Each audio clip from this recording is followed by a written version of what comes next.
자, 이번에는 투자자들이 주목해야 할 세 번째 종목 함께 살펴보겠습니다. 세 번째 종목 공개해 주시죠. 예, 세 번째는 이제 말도 많고 탈도 많은 이제 카카오 관련된 회사인데 네. 카카오페이를 좀 말씀을 드려야 될 것 같아요. 그러니까 카카오페이 보면 최근에 아마 이 갖고 계신 분들은 뭐 내가 수양을 하고 있는 게 아니냐, 뭐 사리가 나올 것 같다, 뭐 이렇게 말씀하실 수도 있습니다.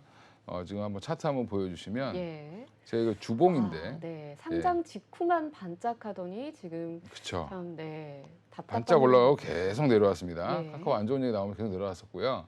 그리고 이게 금리 인상기와 맞물리면서 더 내려왔죠. 네. 그리고 지금 바닥을 잡고 있긴 한데 뭐 흔히들 이제 저희 업계에서 이렇게 이제 옆으로 빨랫줄이라고 하는데, 예, 약간 처지는 빨랫줄이 지금 나오고 있죠. 예, 좀 하락 예. 추세를 벗어나지 못하고 있는 흐름으로 예, 보입니다. 올 초에는 조금 기대감이 올라오다가 네. 예, 지금 다시 또 밀리고 있는데, 보시면 올 초에 좀 이렇게 그러니까 올 초에 좀 올랐었죠. 작년 연말부터 해서 좀 오르다가 계속 지금 내리막길을 이렇게 그리고 있습니다. 지금 일봉으로 보면.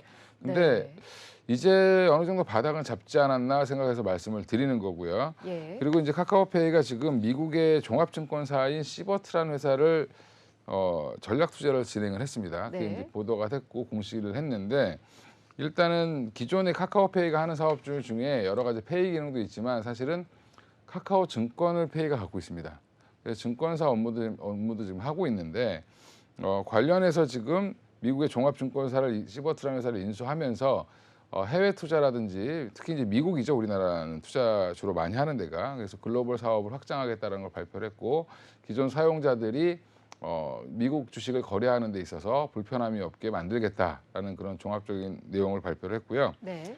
투자의 방법은 시버트에서 발행한 신주를 인수하는 걸로 진행을 했는데, 일단은 지분을 19.9% 확보할 예정이고요. 이 신주를 인수하면서 그 이후에는 사실은 또 미국 이후에 이제 시버트의 기존 주주들이 있죠. 그 주주들이랑 미국의 규제 당국 이런 것들의 승인을 받아서 추가적으로 지분을 31.1%를 확보를 해서 총 이제 51% 지분을 확보할 예정입니다. 예. 이렇게 발표를 했고, 그럼 51%로 갖겠다라는 거는 경영권 자체를 인수하겠다라는 거고요.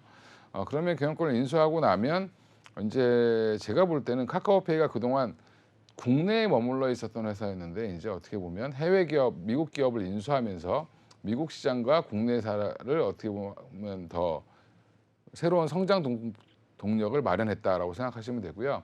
이 시버트를 인수해서 단순히 그냥 경영을 하고 뭐 국내 사용자들한테, 유저들한테 뭐 미국 증권 거래하기 조금 편하게 만들어주고 끝내는 게 아니라, 같이 이제 협업을 해서 새로운 시스템들, 이제 증권 거래 시스템이라든지 여러 이제 그 금융 시스템들을 동남아에 수출할 계획을 갖고 있습니다.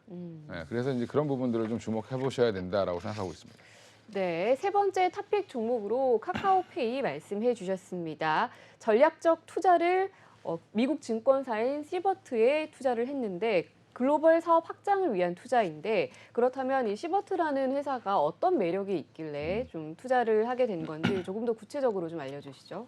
예, 처음 들어보셨을 텐데 대부분. 네, 그렇죠. 뭐 JP 모건도 아시고 뭐 모건 스탠리도 아시고, 네, 좀 생소하긴 네, 합니다. 이번에 뭐 SG 증권까지 다 아셨을 텐데, 시버트라는 회사는 아마 미국 내에서만 이제 증권업을 한 회사고요. 사실은 1967년도에 창업한 회사입니다. 예, 그래서 오래된 회사죠. 종합증권 회사고, 사실은 미국 나스닥에 상장이 되어 있고요.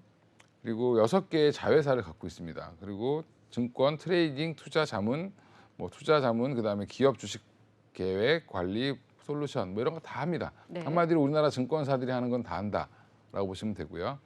그래서 지금 다양한 중개, 금융, 자문 서비스를 제공하고 있는 회사인데, 이 회사의 이런 노하우를 가지고 글로벌로 진출하겠다라고 생각을 하시면 되고, 그러면 기존에 이제 카카오페이가 국내 증권사와는 같이 연동해서 가기에는 조금 어렵겠죠. 예. 네, 그러다 보니까 오히려 글로벌 회사, 미국 회사를 인수하면서 조금 더 강하게 성장 드라이브를 좀 만들려고 하고 있다라고 생각하시면 될 것 같습니다. 예, 자 그렇다면 카카오페이 이번 글로벌 사업 확대와 함께 어떤 효과를 기대할 수 있을까요? 아까 얼핏 또 동남아 시장까지도 말씀해 주셨잖아요. 조금 더 구체적으로 알려주시죠. 일단 뭐 해외 주식에 투자하는 카카오페이 사용자 편의성, 뭐 혜택, 그다음에 이제 애프터마켓이라고 그래서 우리는 이제 시간의 거래라고 하는데, 네.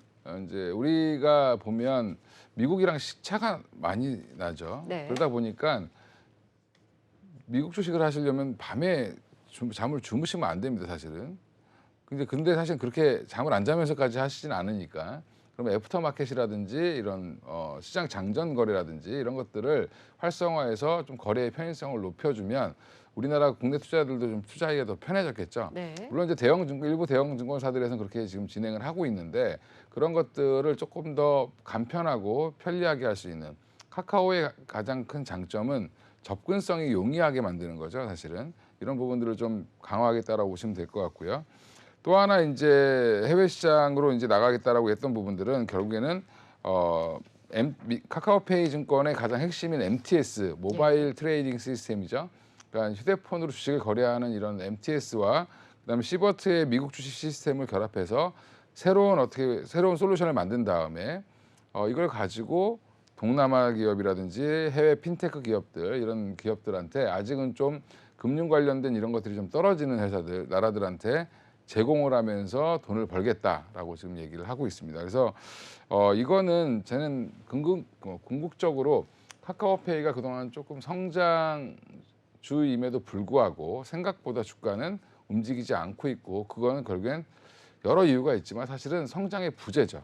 그러니까 여기서 어떻게 더 성장할 수 있을 것이냐라는 그런 한계를 극복할 수 있는 방안으로 나왔다는 부분에서는 향후에 카카오페이가 이제 시버트 인수를 완료하게 된다라고 하면 새로운 성장 동력을 달지 않겠나 이렇게 생각을 하고 있습니다.